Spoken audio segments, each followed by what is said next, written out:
All right, folks, we're going to continue with what we were working on last night. Don't have a lot left on this, but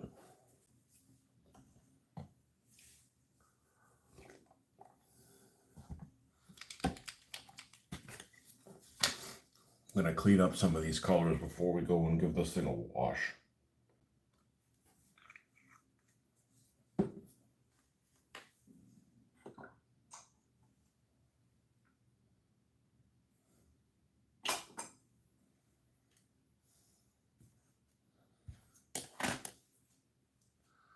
All right, what do you need to clean up? This little line right here.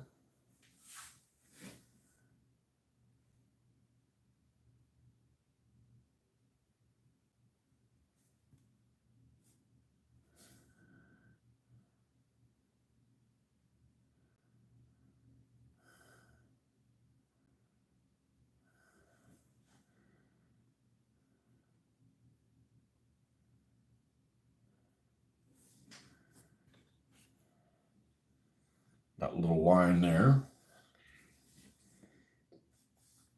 From the front.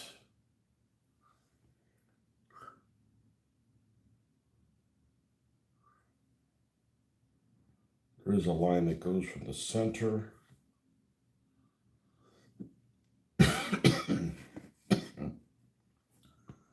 Goes to the top of this point here.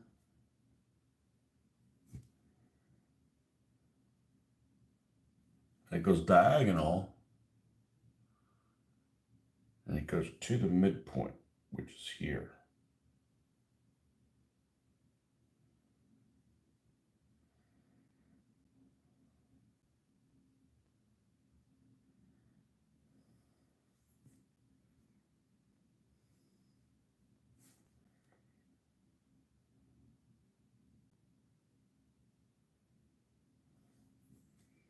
And this entire zone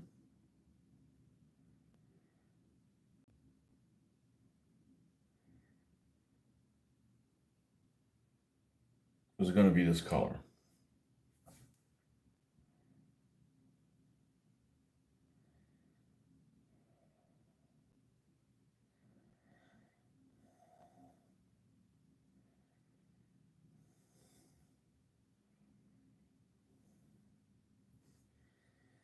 It's a really subtle color change.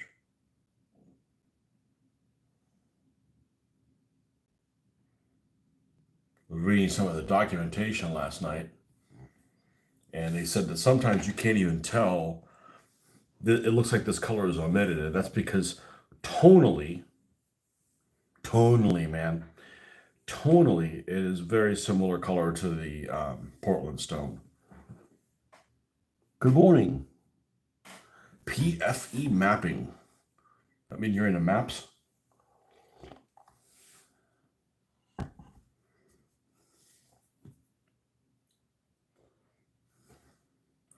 Well, there's other kind of maps that doesn't involve mapping. There's other kind of mapping that doesn't involve maps. There we go. That's what I wanted to say. Which is probably the mapping I'm not into. I love maps.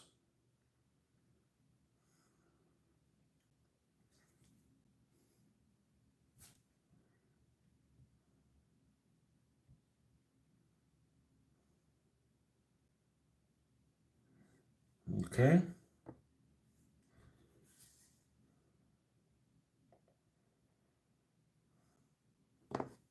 Oh, bam.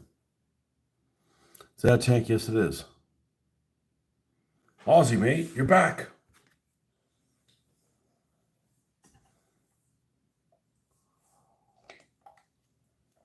This is an A13 British cruiser tank.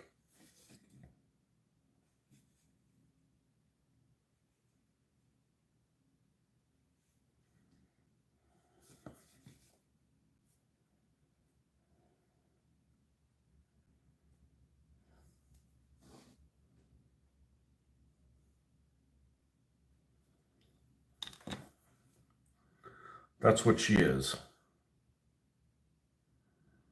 Let's just go over this, make sure we've got this all how we want it. I thought I was gonna like airbrush this and mask it. Pfft, my airbrush skills suck. They're getting better every day, but I can hand paint things and be really proud of what I did. But airbrushing, no. We use that for different things.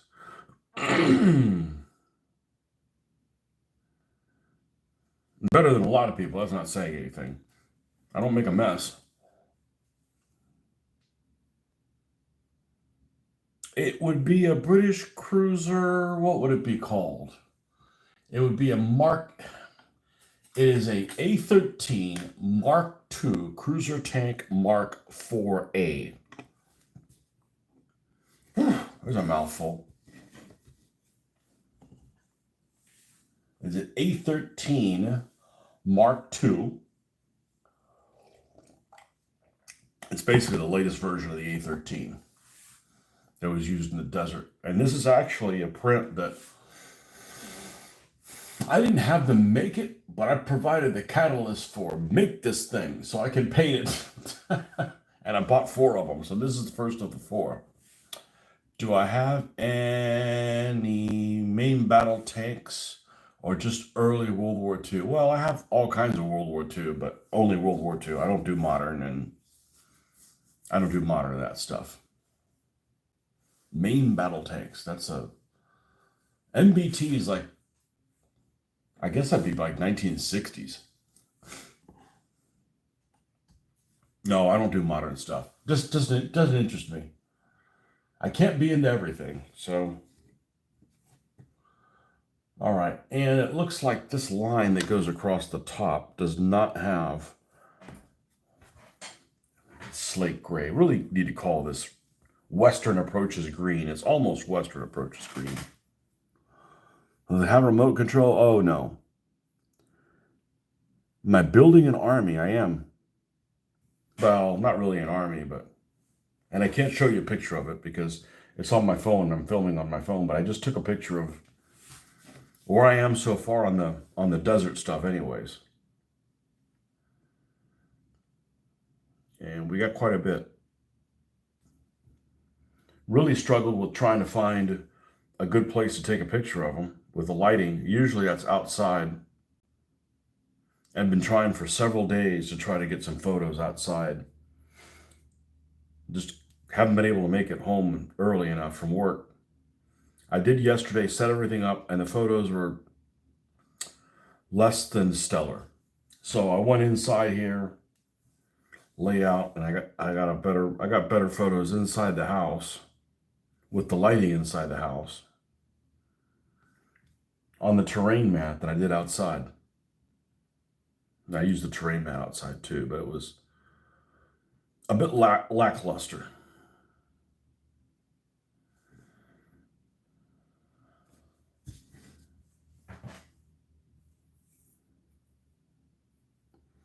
That tank is just a model. That's right. Tank destroyers. What do I have on tank destroyers?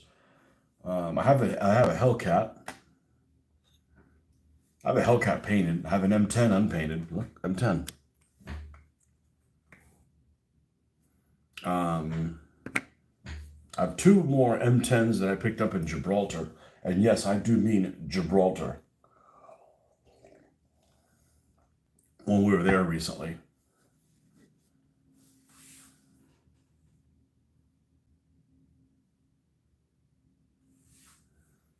Make a set with railroad stuff. My dad used to do that. There's not enough time for everything. I do war games and it'll look better than railroad stuff, but we got to build the stuff for it. We'll get there. Already got the Africa Corps painted that I need for that scenario. Now we just need to paint this one and 3 more. We can do that. We can do that combat scenario. I think that's all I need. Okay, and then this stripe.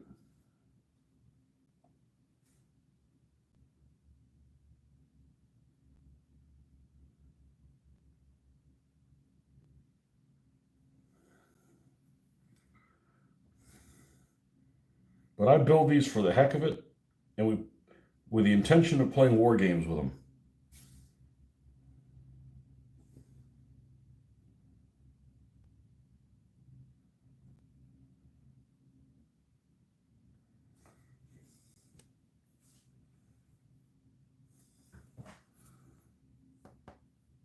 You have to put a motor in and add a pipe for the bottle rockets. No, I never did that. If I did that, I wouldn't spend 20 hours or more painting this thing. That's for people that use spray paint. I built a lot of models as a kid. I never blew any of them up.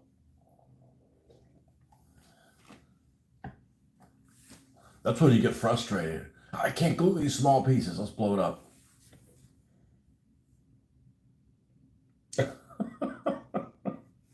I can't take it anymore. I did melt a few army men, but they weren't painted.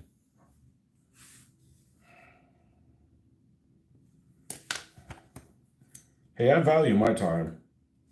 I don't want it just to be thrown away.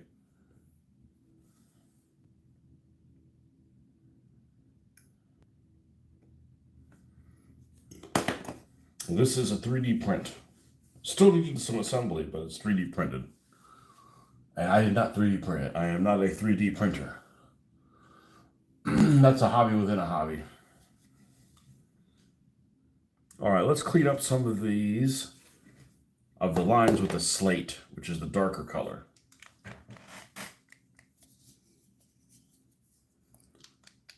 Like a dice game, right? Like Warhammer, but like good. Yes, that's right. And it forces you to learn history. Well, it doesn't force you to learn history. It makes you want to learn history. It makes me want to learn history. So you get to participate. Yes, a dice game.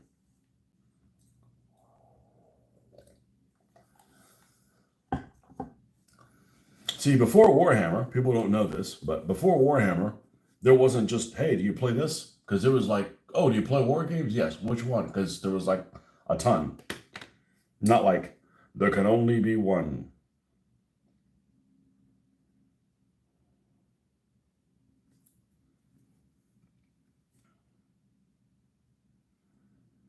No, that was too wet. I do make mistakes rarely, luckily. Yeah, I've been doing this since 1985. You think I'd probably have it down. The paint was just a little too wet. No big deal. Just come in and I got to clean up with the other color anyways. We're painting this really thin anyways, so you're not really covering up any of the detail. All right, so this is going to go.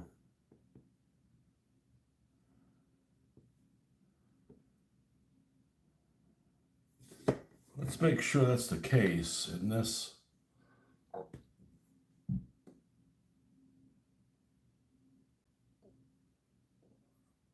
Huh.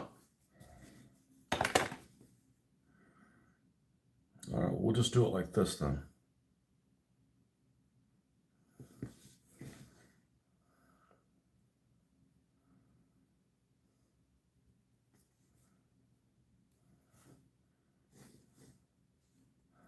But I've already painted one of these and it turned out, I was pretty happy with how it turned out.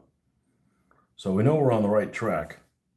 It's one of those things when you paint something like this for the first time and you're not sure how it looks, that's because you haven't followed the same method before. Like, man, I don't know if this is going to turn out how I want it to. Oh, it's not looking like it's going that way. And then after you've done that,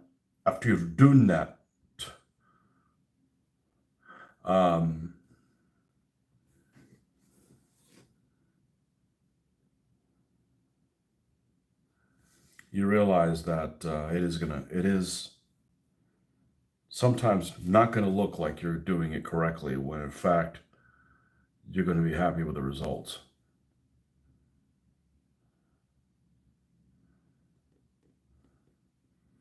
And if not, it's pretty easy. I ran out of steam yesterday, so I wasn't able to finish this completely last night. Good morning, Marcus. What is it made of? It's some kind of resin. It's hollow in the middle. It's supposed to be hollow in the middle. Because I understand if you don't leave a space for the resin to cure, I think the resin keeps curing. If you don't leave a place for the resin to cure, it'll crack the whole thing. It's almost kind of like, I don't know, you need a way for the carbonation to get out. And if not, I don't know exactly how it works scientifically, but it's something like that. So I've heard. So there's some people that have made these solid, and they'll crack. They'll like a fault line crack and like snapping too. And but I have not had that happen with any of these 3D prints.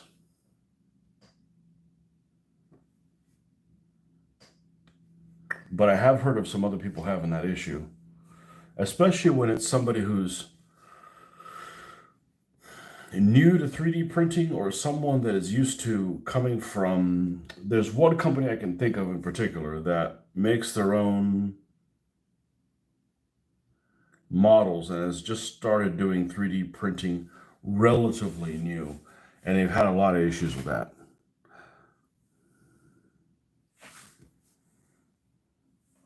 So that's why I'm like, there's just too many pitfalls with that. If I do my own 3D printing, gotta buy the equipment. I probably will not do a better job than the people that are already doing it out there, 3D printing. And it's going to cut into my my painting time. I'm not going to have time to paint because I'm busy printing things. So let's let the pro people do that. I'll just stick to painting.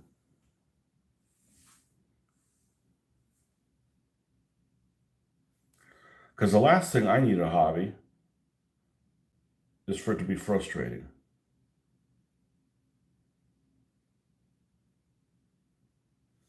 And I don't get frustrated when I work on this stuff at all. Everything turns out, everything has a happy ending.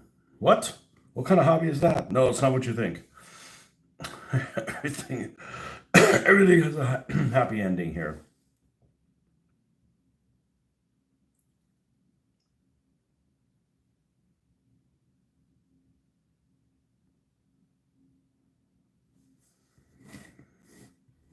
We're just about done. And I'm following this type of a thing here. That's the schematic that we're looking at.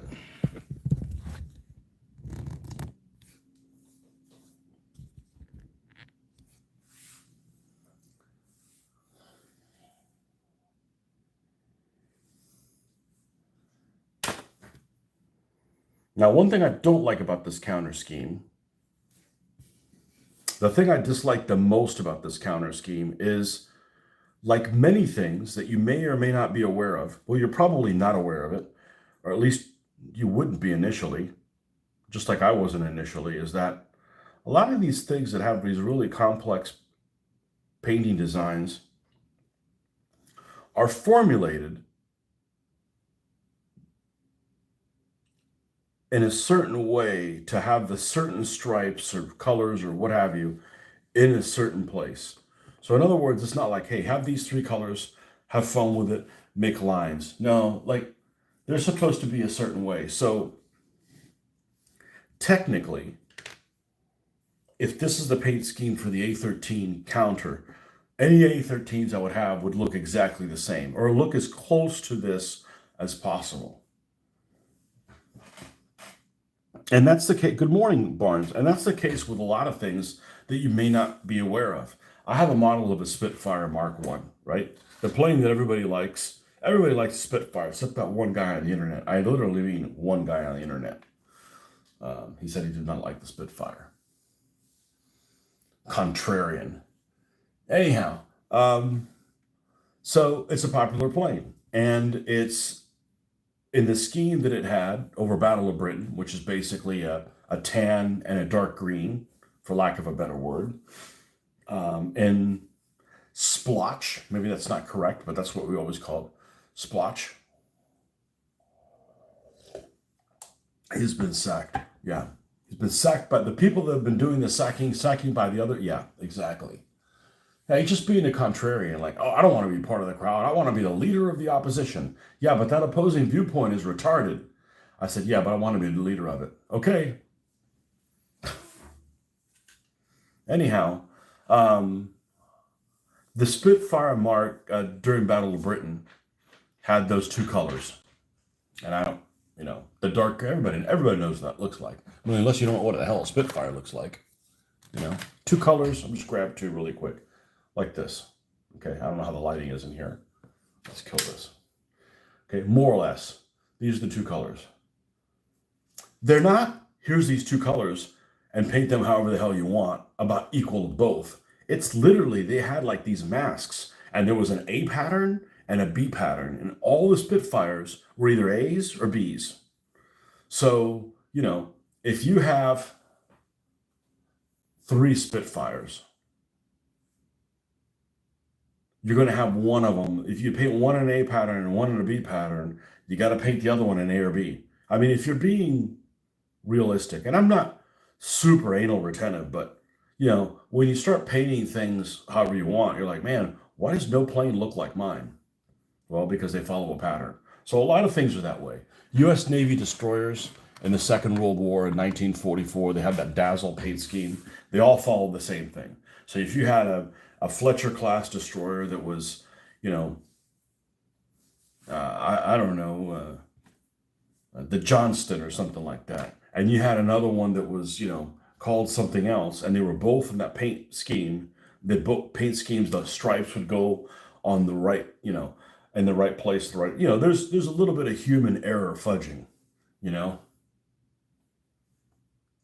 Yeah, there's no reason you wouldn't know the detail before, Marcus, because it doesn't make sense that you're trying to fight a war and you're creating all these damn regulations. You know, it's like, what's your regulations? Kill fucking Germans. We need camouflage. Okay, pick these two colors and just go with it, right? Not okay. We want you to do like, shouldn't we be like, you know, killing Jerry's right now instead of like worrying about this thing? So I didn't know that was the case. Well, it's the same thing with a Caunter. Now there's variations in it, and the variations could be attributable to, you know, if I try to paint this exact same tank 4 times, there's going to be places where, oh, this moves over on that one rivet over a little bit more. That's acceptable, okay? Because that happened in the field.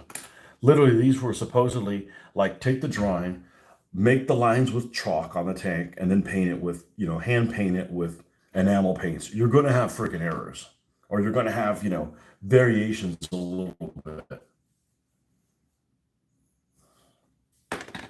Oh, I didn't know that. I didn't know. I didn't know that the dazzle scheme on the on the U.S. destroyers was like that. I'm like, that's a bummer.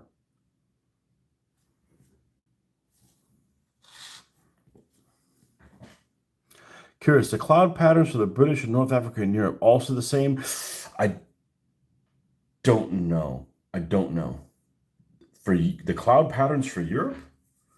You mean like the stuff on your grant? Maybe. I could find out. Do you want me to tell you either you already painted it? I do have the next book. I do have his next book.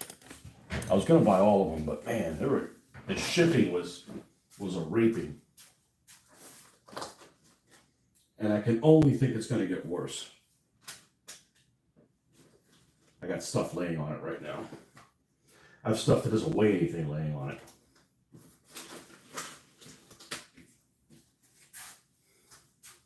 Oh, this. Yes, it's backwards. I have this one, which is Tunisia and Lake Desert.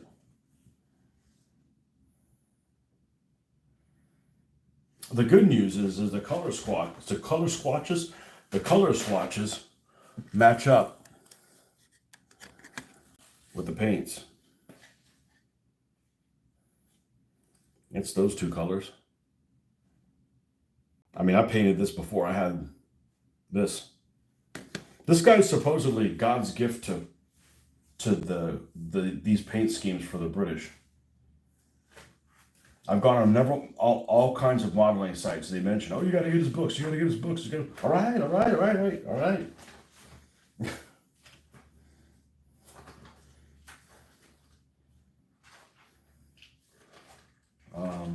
I don't know. I don't know if there's I'd have to read through here and find out.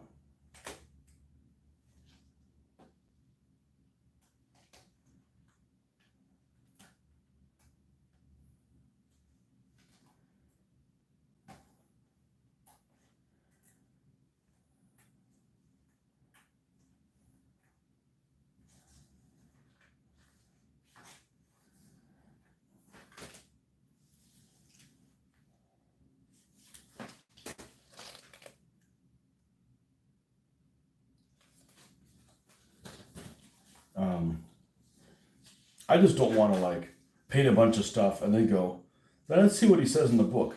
Well, if I'm interested in getting the book at all, you might as well get it before you start painting 10 things you're not happy with. You know?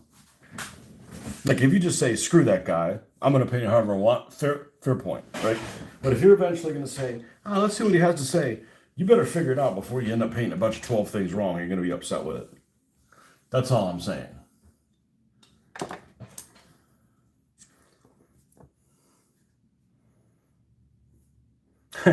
Screw that guy. No, I mean it's your artwork. You're the artist, right? You can paint it however the hell you want. You should be able to paint it however the hell you want.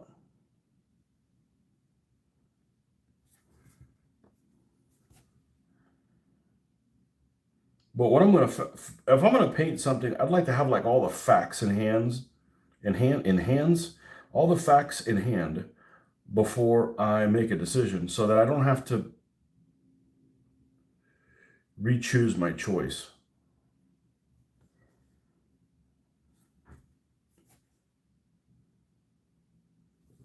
Because I value my time. I could be painting new things instead of correcting old ones. Like that's not very interesting to me.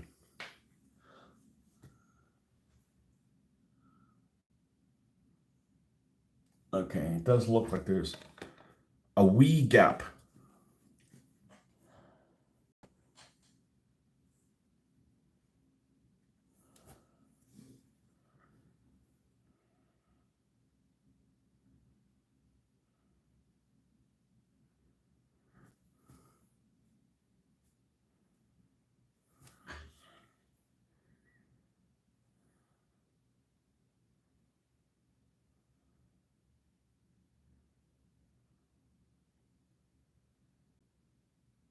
But I could probably do fine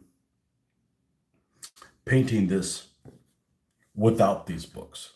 What I don't think you can do fine is painting these schemes without the paint sets, because this this green color, well, I'm going to call it green, even though they call it slate gray, is misrepresented all the time by multiple paint sets. Like the Vallejo one is wrong. I almost bought another paint set, but I'm like, it had the colors just completely misrepresented. And it's usually this. This is the color that's the problem. This this Western approaches avocado color is the issue. Call it whatever you want. It's light avocado.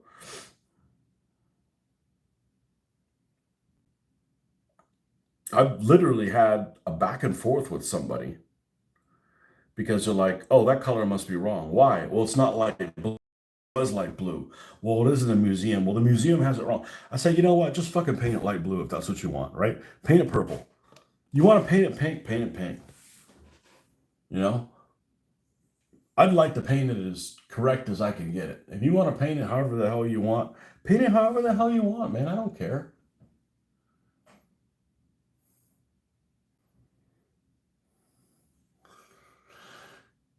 And on further inspection, it looks like I got this line wrong, the location. That's okay. Fuck it. That's what we're here for. Now, what I don't want to do, I don't want to clean up with the base color. I'd like to get the colors correct, but I don't want to clean up with the base color because I've kind of added some shading, some pre-shades with the base color, and I hate to like, okay, well, you did all that and it's worthless, which is, it's worthless when I ended up going over the same color, a different color anyways. But this dark stripe's in the wrong place because the starting point is correct, but it needs to end about here. So it really needs to go.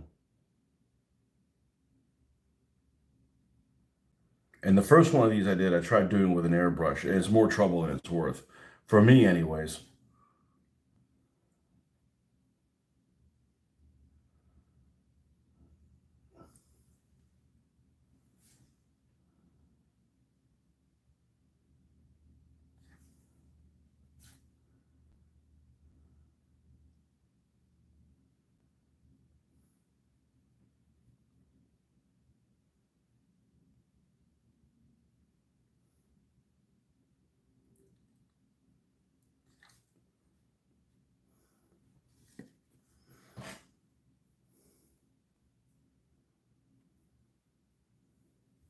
true. I do like how the Gazala grant turned out. Hope it's realistic.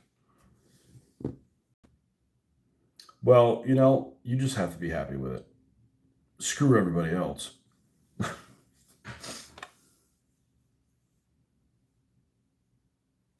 Okay, and this is significantly narrow. Or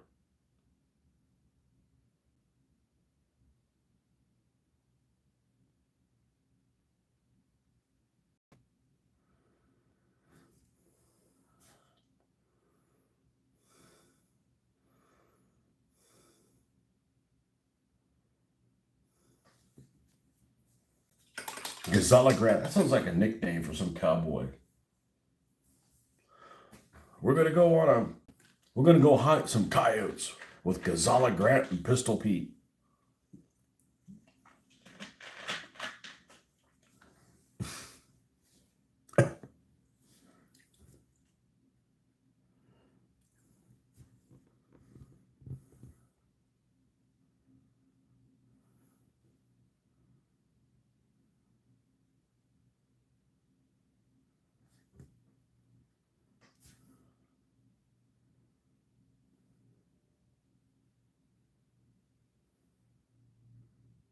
And I thought about doing this in like pencil, but then I cover up the pencil.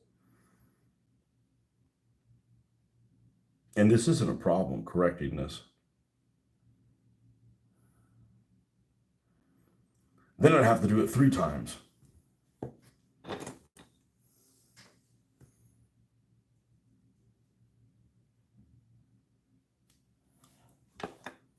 Yeah, we got this crossing the right way here.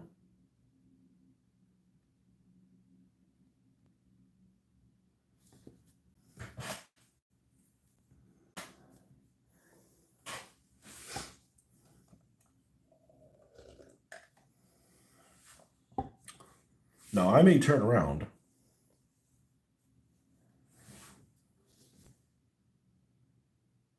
Because I know I'm going to use these colors. There's no doubt about the colors for me. I might turn around and do a honey.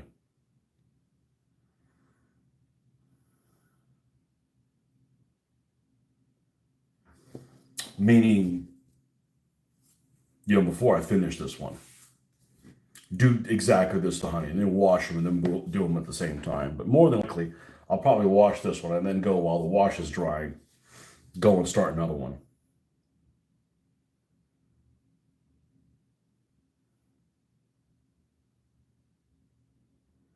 There's 3 different paint schemes he gave me for the A13. So I'm going to do one in each. And then I'll double up one of them. And they don't look that much different from each other.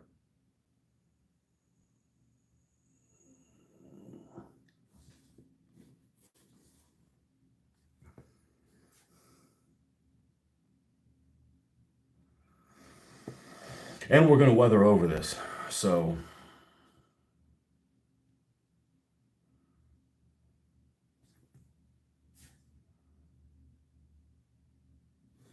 now let's look at this relative to the vents.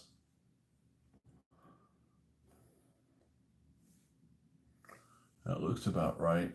What I don't know is what to do with this line once the turret's removed.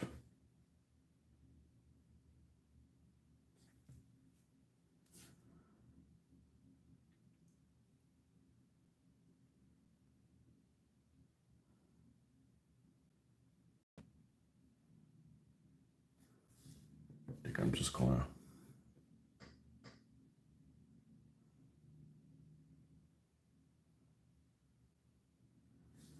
follow it along like that.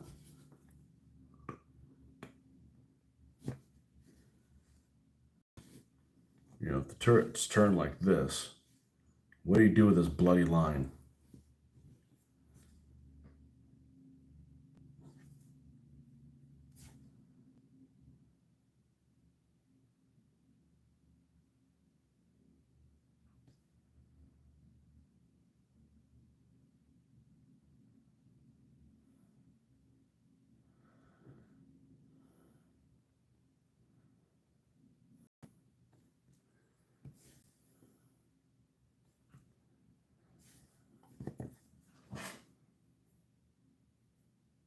Your first honey's going to Burma. Man, I haven't seen that many honeys in Burma. Usually Burma's like Lee territory. They send the Lees out there.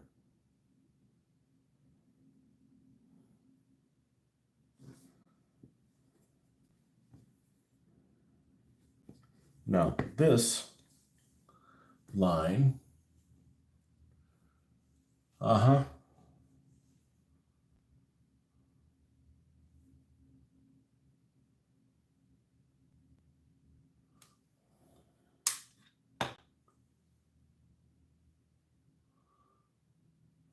it's going to be even with the turret.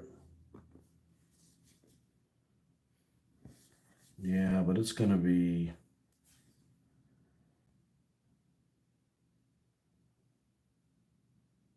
We're going to go to about there. And then we'll turn up like that. All right.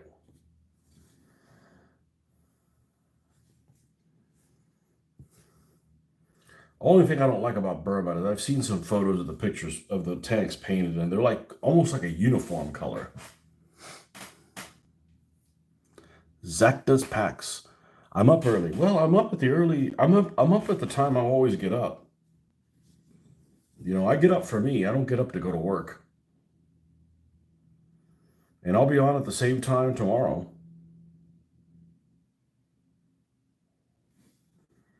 Because there's no point in sleeping in on your day off. That's just a waste of time. You could be getting stuff done.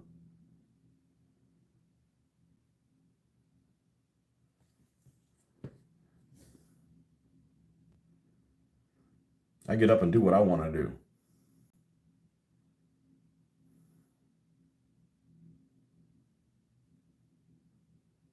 I'm not looking forward to today. I don't like Fridays to begin with. And yesterday was extremely frustrating.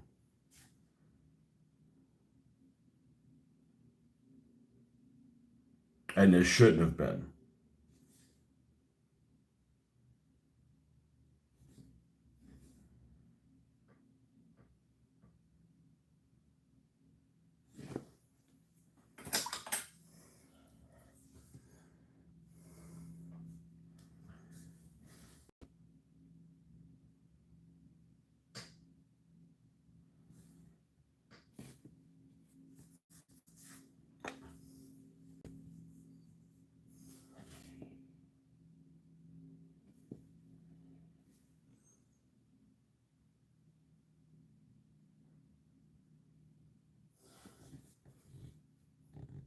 Okay, that's pretty close to where we need to be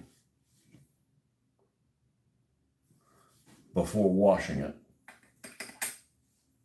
Giving it a wash, not washing it. It makes it sound like something different. These two get to wake up and relax to some nice pain. This is some sort of plastic model. It is a resin model that looks like so.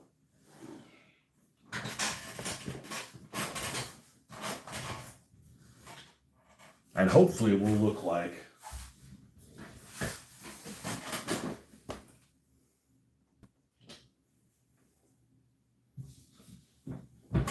this isn't the exact same model, but hopefully it will look like this. That's what the end result should look like. Something like that.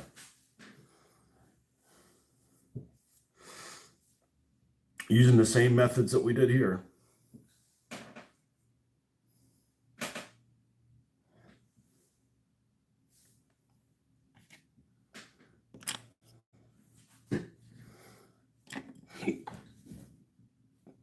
All right. So what I'm going to do is I'm going to set this one off to the side. Oh, I only have one of these. That's why I can't do A13. I only have one of them primed.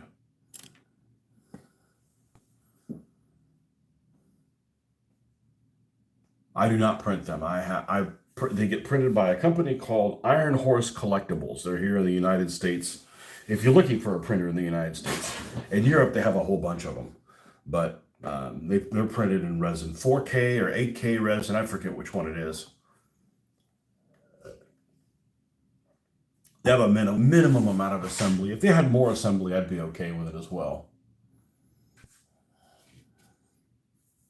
Let's go to, I want to keep that. That's maybe what I was thinking, that why I needed to paint something else, because I didn't primer the other stuff. Yeah, I have a honey here.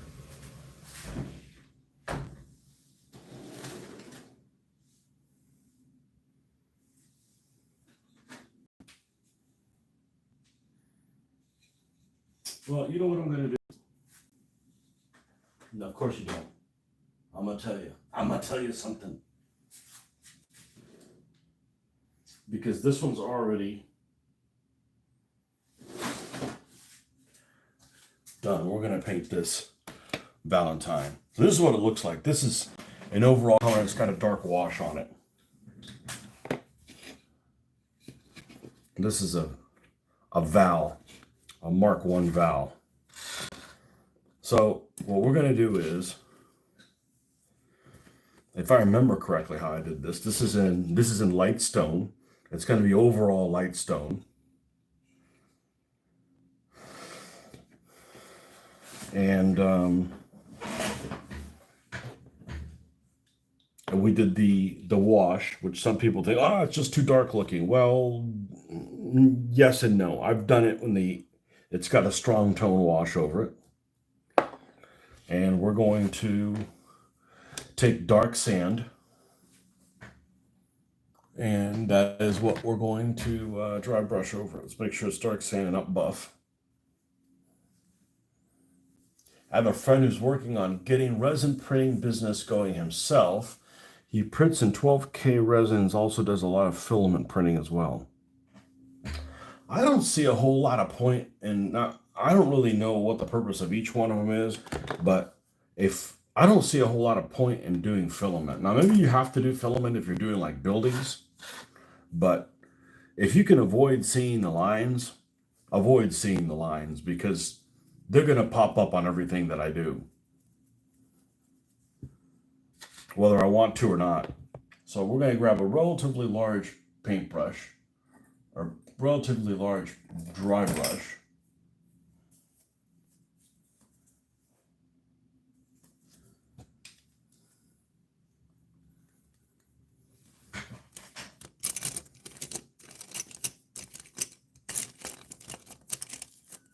I'm kind of bad about cleaning, but I don't do a good job of cleaning these things. I mean, I can, but there's always something more exciting to do than clean your brushes.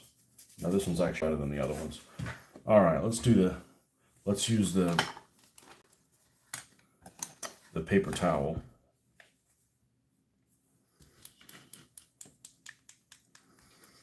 So this is going to look like the same way I did the Crusader.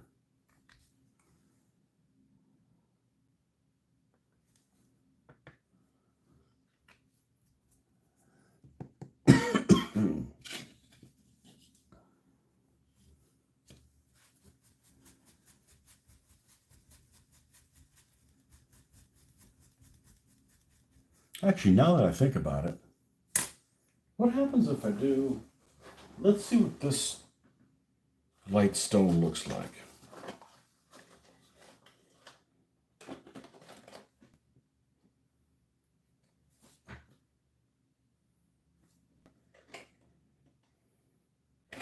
No, let's just be consistent.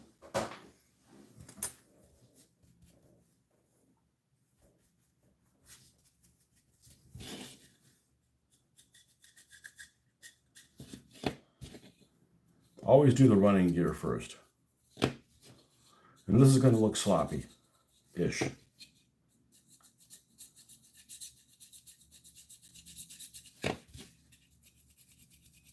But we're not just dry brushing one color and leaving it. That's when it looks terrible.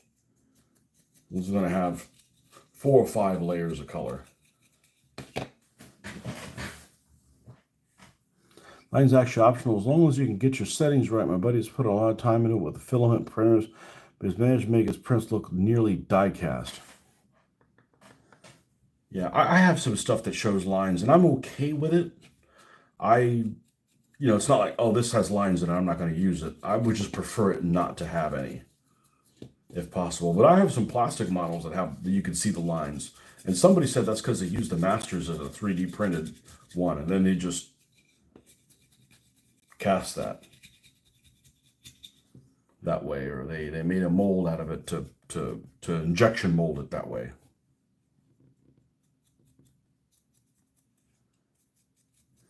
I watched a program, I want to say it was on the Airfix factory, on how they made injection molded kits, or how they injection molded kits, and what they don't show you is how they make the master.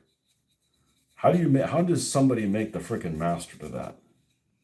And this is exactly how I want it to look at this point. See, I've seen how this, and I've got another one that's in the same boat as this one. We want to make sure that these colors are dried really well, because when I do the wash, it can lift some of that up. Even though they're both acrylic and they shouldn't react, it's just from the wetness.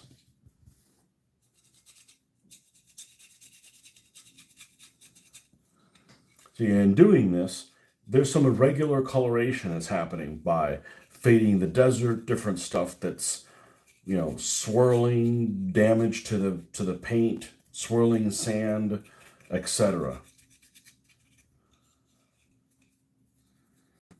You just go, oh, I'm just going to spray the whole thing one color and then come in here and weather it.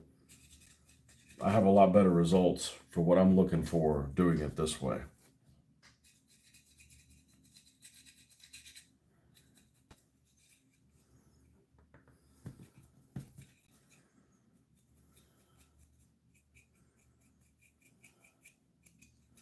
And we're still going to come in there and do weathering and so forth. But both of these Valentines are going to be non-camouflage.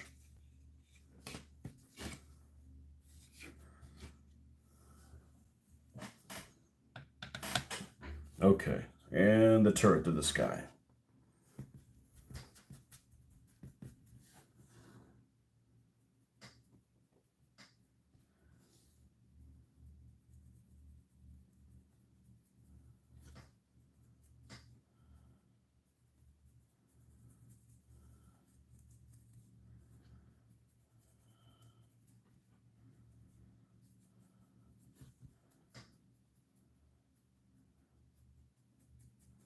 Did you see, Marcus, did you see the pictures of my finished stuff on my Facebook page?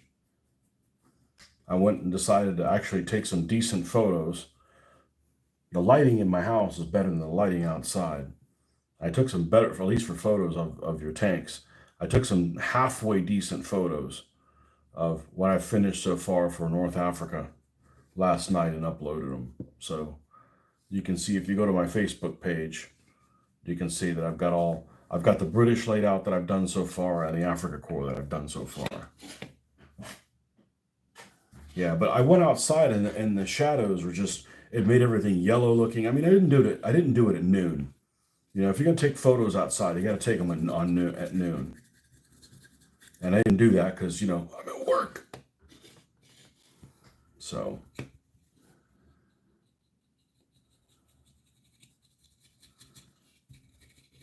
I got quite a bit of stuff done. It's almost like, hey, I need to paint some infantry. I do want to go back and paint infantry.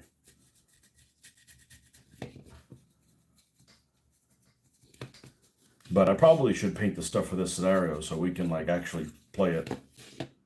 Okay, this is where we're gonna stop on this vehicle. Let me go grab the other valve.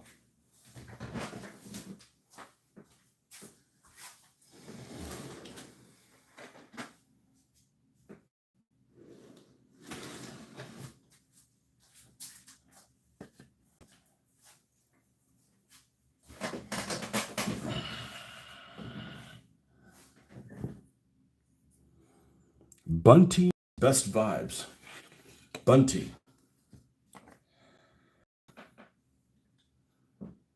Uh-oh. This is a Mark II turret. That's all well and good, but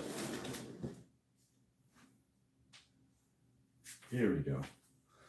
There's a Mark III turret. right? Or is this the mark? I don't even know. I don't remember anymore. This one's got the fuel, the fuely thing. I'm thirsty. The tank's thirsty. We got to do a fuely.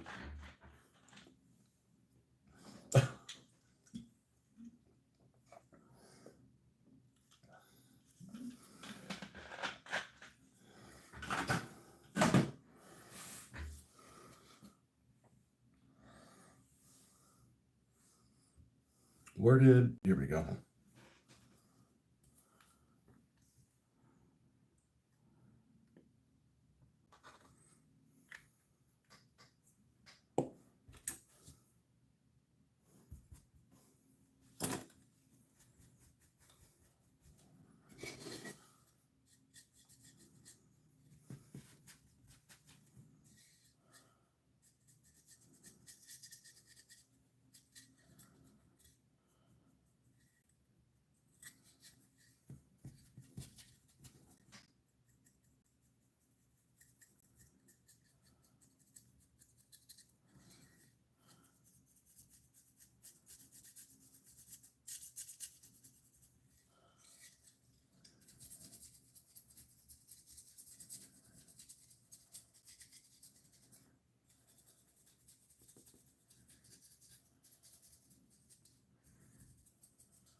So anyways, getting back to what you were talking about doing the snow, I'm really looking forward to doing that because I think it's going to turn out top notch.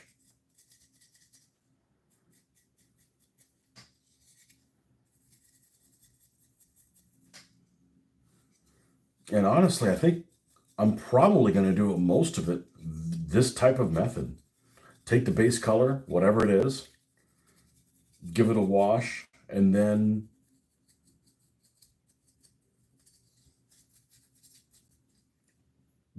do a whitewash, kind of like this. There's lots of snow camouflage things that I don't like how they look, regardless of the realistic. They just don't look believable, and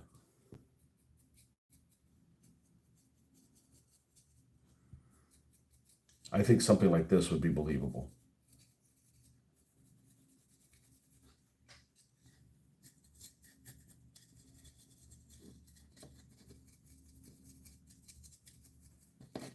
But the snow stuff most certainly is going to be with, well, the Soviets won't be, but Ron stuff for the Germans, because hell, he already makes them. And they're already out.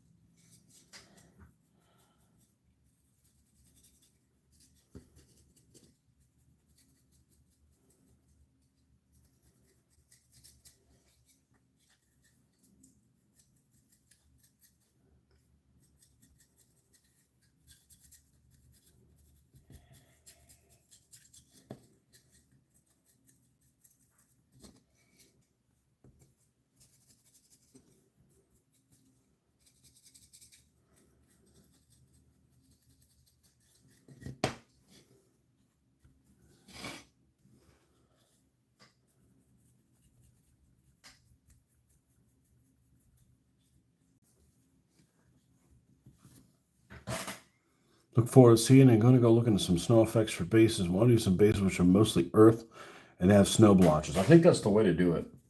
If you make the whole thing like all like white, not going to look right. That's what I like. Just do like a regular snow base, and then, regular base, and then add the blotches. Where it's been melted in different areas. I think that's probably the way I would go as well.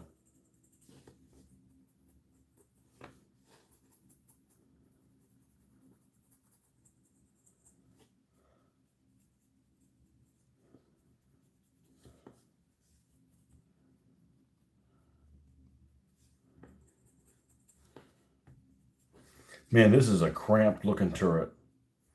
And it's only a 2-man turret.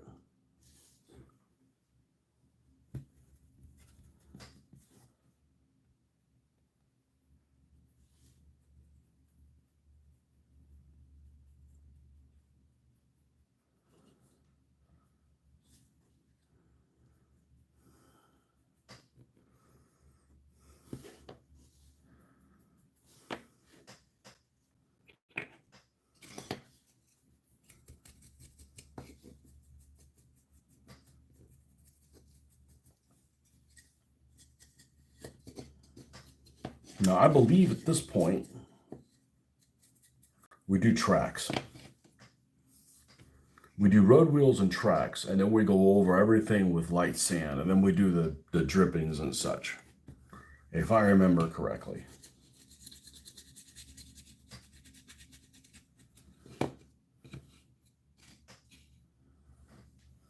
And let's go grab the Crusader that's also out here. And it's also going to be, all my Crusaders are going to be overall light stone. All 6 of them.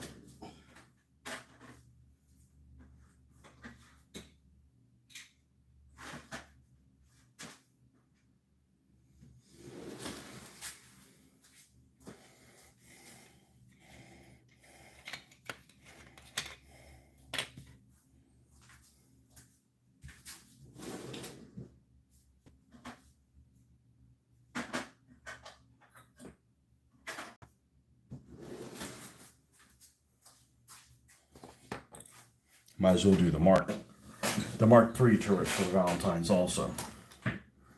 That's the reason I didn't paint Caunter on these guys, because I want to be able to switch the turrets if I need to, and they're not going to have counter scheme by the time these turrets came out.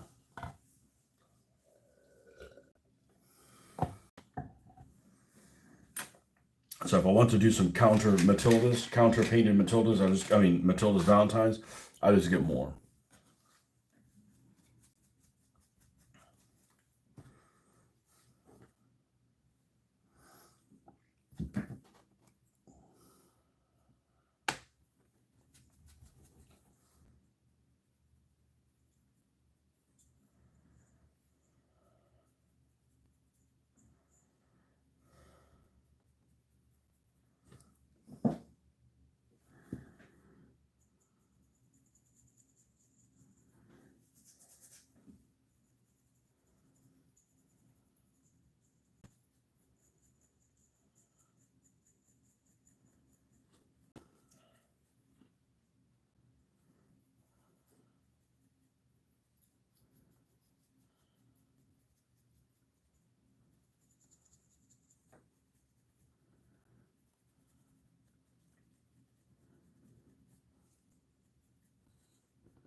Okay, that's the alternative turret for the Matilda, the Valentine. Man, I keep calling these guys Matildas.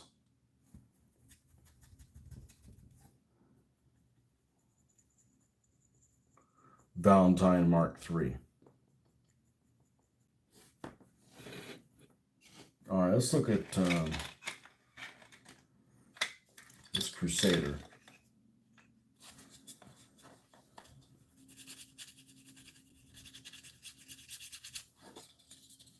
It tears apart nicely, so I might as well paint this stuff torn apart and then put them together. Because it speeds up the whole process. Okay, let's make sure this fits properly. Okay, good. So it goes like this.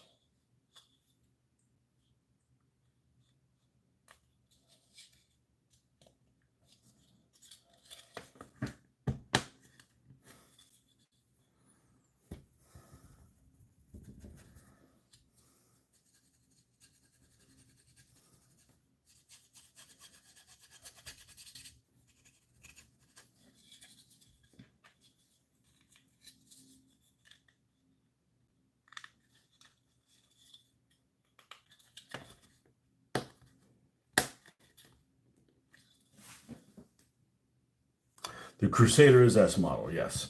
And the only gripe I have about it is that it does not have an option to have a turret opened. And I could probably make it open, but it is a very large opening. So I'm not sure I'd be able to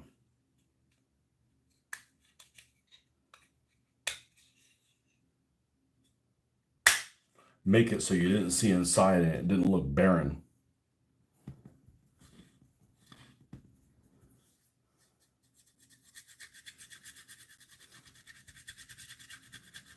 Yeah, this is the second of 6. I have 6 of them.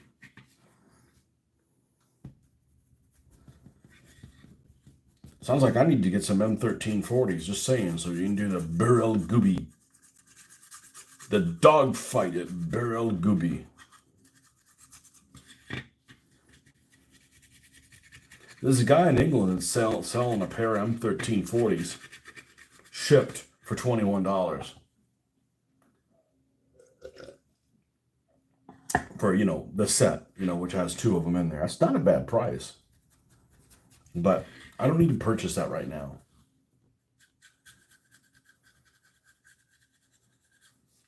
Because, shit, I'd be getting 5 of them. I'd be getting 10.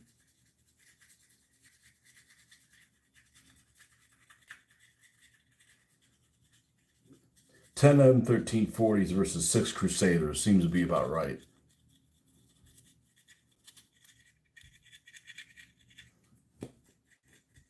And then I have to go get the black dog set for the M1340 so we could decorate them differently, put sandbags on. I mean, just, it's a slippery slope. Had that complaint about the Tele products. Otherwise, very nice, fast build kits. What was the complaint? Did I say complaint? They weren't available. Oh, that their hatches don't open. Yeah, that's exactly. Well, I don't want them all open. I want 1 in 4 open. I don't want more than that.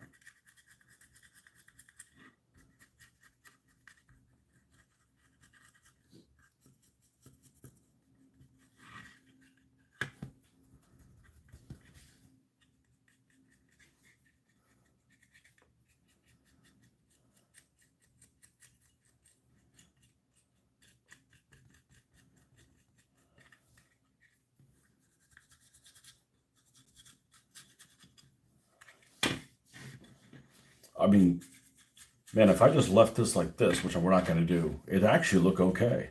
It'd certainly look okay 3 feet away.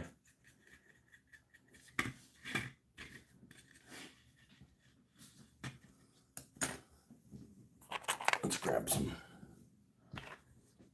Stickum. That is mein Stickum. Here it is. Big old wad of stuff.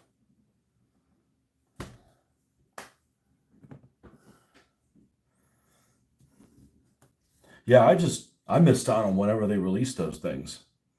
I missed out on whenever they released those Italeri kits because they're 10 years old now, and a lot of them have just been discontinued. Seems like it. Don't blame me. I was painting ancients and medievals. Yeah, they came out 2010 or something like that.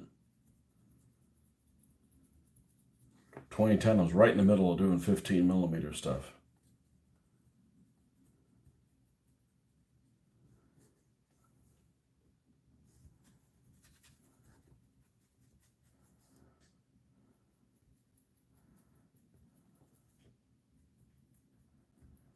I don't remember which ones I was painting in 2010. Maybe the French Ordonnance.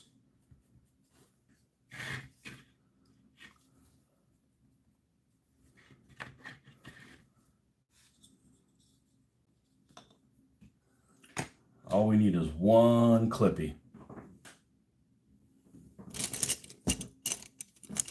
I have one.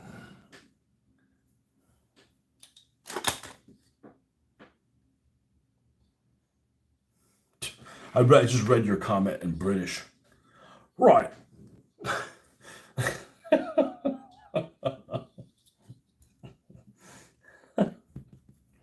Right. I have that comment. I have that complaint. Right.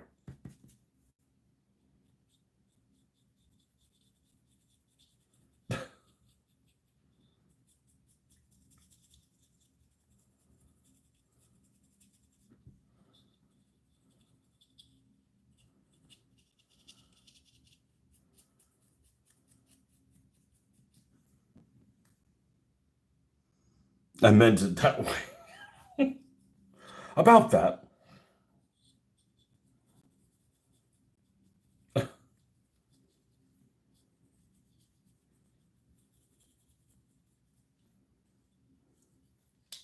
Yeah.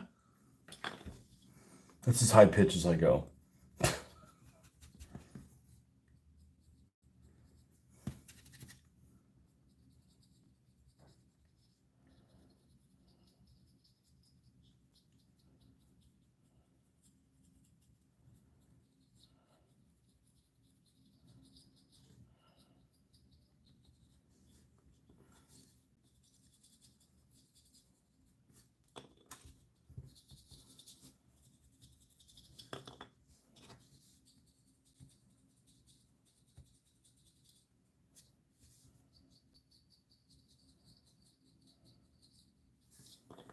Honestly, he's painted up really, really quick. Really, really quick.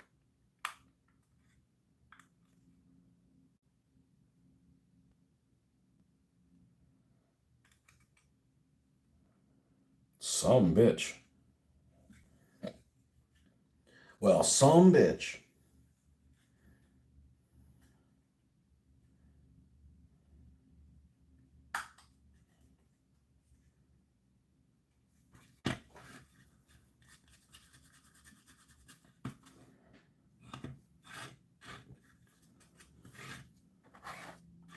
And I'm going to make them all Crusader ones, I think.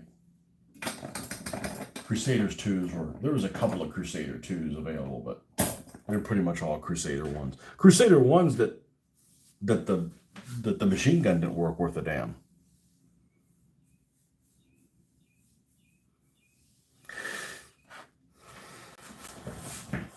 Now, I got just enough time to do a wash.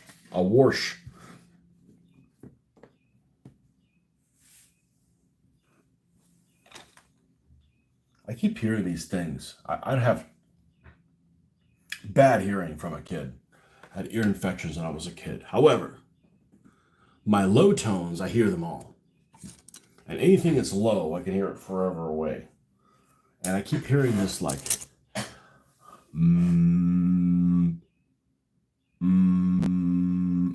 really, really subtle. Almost like, is the alarm on my phone or something like that? Is vibrate on my phone? And it isn't, but I don't know what I'm hearing things.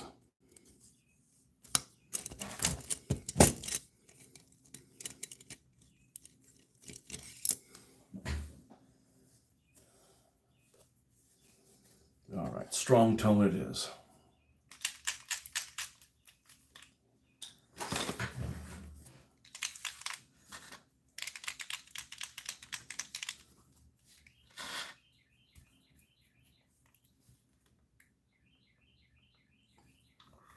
Now I'm going to try to apply this thinly.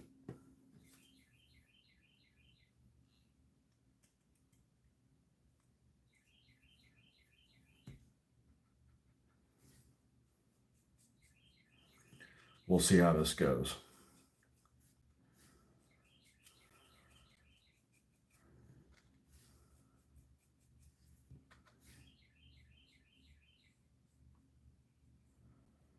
But I've used the other tones. They just don't. We need to be a lot more wasteful with this.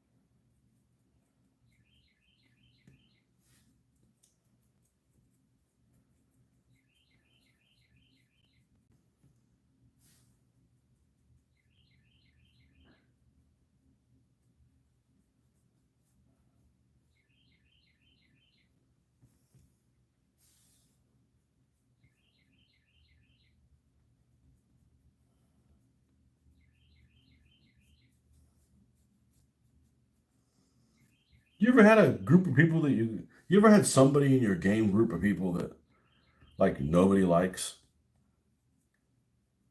You're like, man, if it was up to me, we wouldn't invite this guy over, kind of thing. Anybody like that?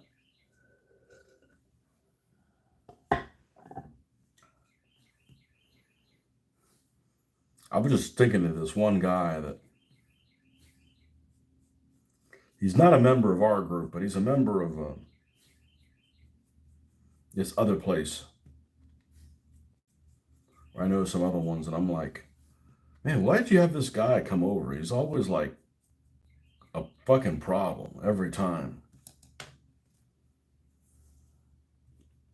I just don't have time for people like that. I'd rather not play with anybody than have to deal with somebody who's a pain in the ass. I got to deal with too many pains in the asses at work, and I've had to for decades, and there's nothing I can do about it other than quit. I'm not going to I'm not dealing with that stuff on my own. Boy, this almost looks like a crushed insect. A dehydrated fly. That's what that looks like. It's just the crustaceans on the wash. But yeah, there was this one guy that he's a member of this group that used to get together, I guess relatively frequently in another city. And everybody else in that group's pretty chill. This guy's a pain in the ass. I don't know how they tolerated him, honestly. I don't know how they tolerated him. I just don't want to deal with that. I'm gonna be that one guy who's like, nah, I'm not playing with that guy. I'm not playing with that guy. Nope. You need to be, I don't need to be anything. I got to put up with a lot of shit at work. I'm not putting up with it in my, when I'm not at work.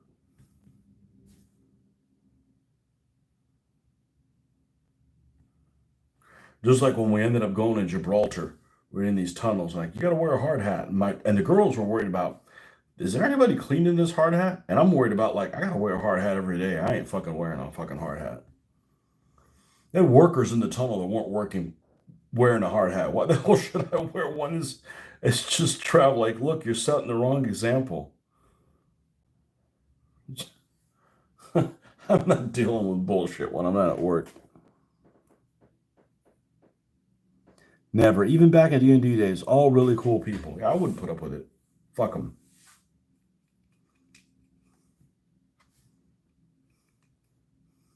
Too many people get away with just, well, you just have to deal with the way I am. Well, you know what? You just have to deal with the way I am, too. You're not going to be accepting. I'm not either. We can do this all day long. No. Like, man, you want to hurt his feelings. Like, man, nobody's ever freaking stood up to this guy. Screw him. That's why I'm excited about playing at the house. I don't want you here. Guess what? You don't get invited. And don't get me wrong, I really don't have a problem with that over anybody I encountered at Mitch's house. I mean, sure, some people are easier to get along with than others, but nobody's really a problem. But at game conventions, I was gonna stop into that game convention in Jacksonville. I saw a photo and there was like, there's two people in particular that I'm not gonna play a game with.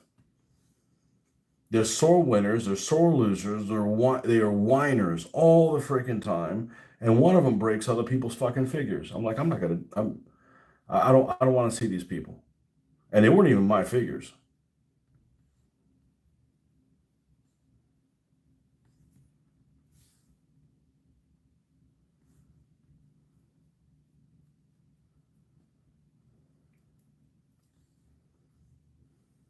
Okay, I think we got all the.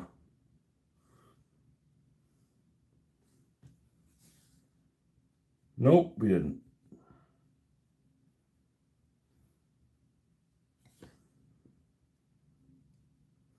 I'm gonna have to keep myself on a really short leash to not start paying some check 38s, but it's okay if I do because as long as we're doing desert stuff always also,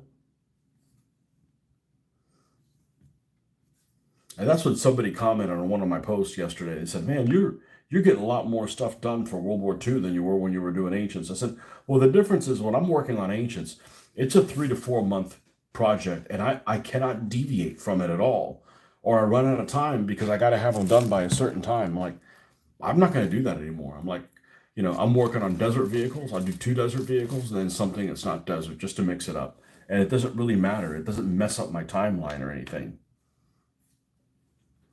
And that's how I'm going to move forward. I don't have an agenda where I got to get these guys done by a certain time. I'm not going to tolerate that anymore.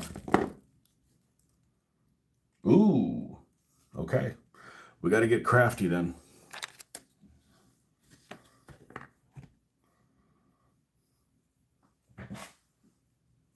All right, chaps, gotta start the breakfast. Have a good day. Catch you on the weekend. You got it, man.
And this one's just about done too.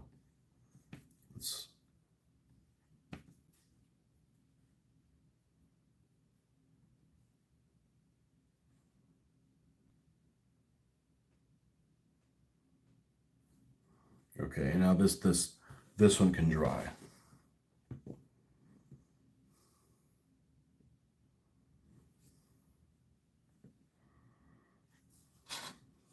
And then we'll be able to work on that certainly this evening. And that's where we're going to stop this morning. So thanks for coming by, folks. We'll see you guys on the next one. Have a good Friday. Bye-bye.